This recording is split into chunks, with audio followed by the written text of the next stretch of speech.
Operation JODARI is a joint operation between Sea Shepherd and the government of Tanzania.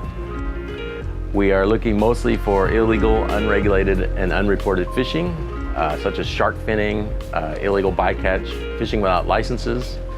We are also examining boats for drug smuggling and human trafficking violations. So at the moment on board the Ocean Warrior, we have 11 representatives from the local governments here. We have 6 Navy personnel. We have 4 representatives from Deep Sea Fishing Agency, Customs, Immigration, and Drugs. And we have 1 overall coordinator for all of the MATT, the Multi-Agency Task Team.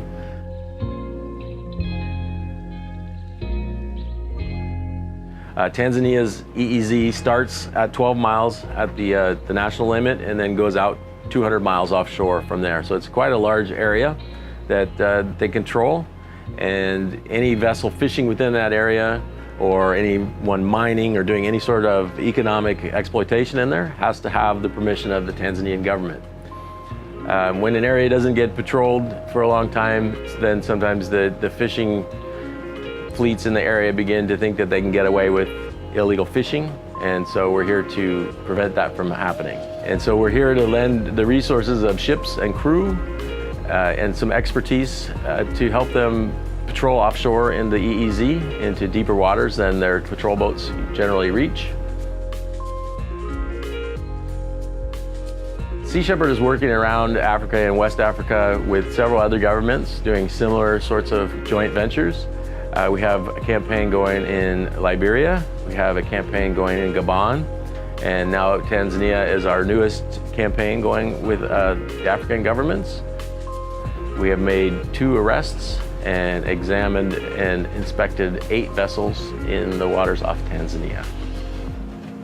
So what we're noticing now, coming out here on patrol in an area that hasn't been patrolled in a long time, is that the vessels we go on are a mess. The galleys are dirty, the living accommodations for their crew are terrible, they're not keeping track of their bycatch, they're finning sharks, they have illegal weapons on board.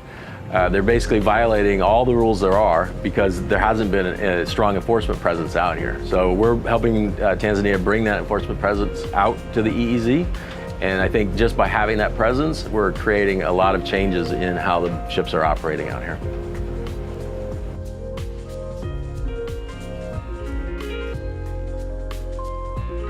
It's always sad to see the conditions that a lot of these guys have to work in. It's one of the hardest jobs there is anyhow, to go out there and fish, but then to see people treated like slaves on board the ships and kept in just deplorable conditions with no way to get off the ships. Another one of those prices that we pay for our seafood is not just the destruction of the environment and all the bycatch and the sharks and turtles and seabirds that are killed to get your tuna fillet.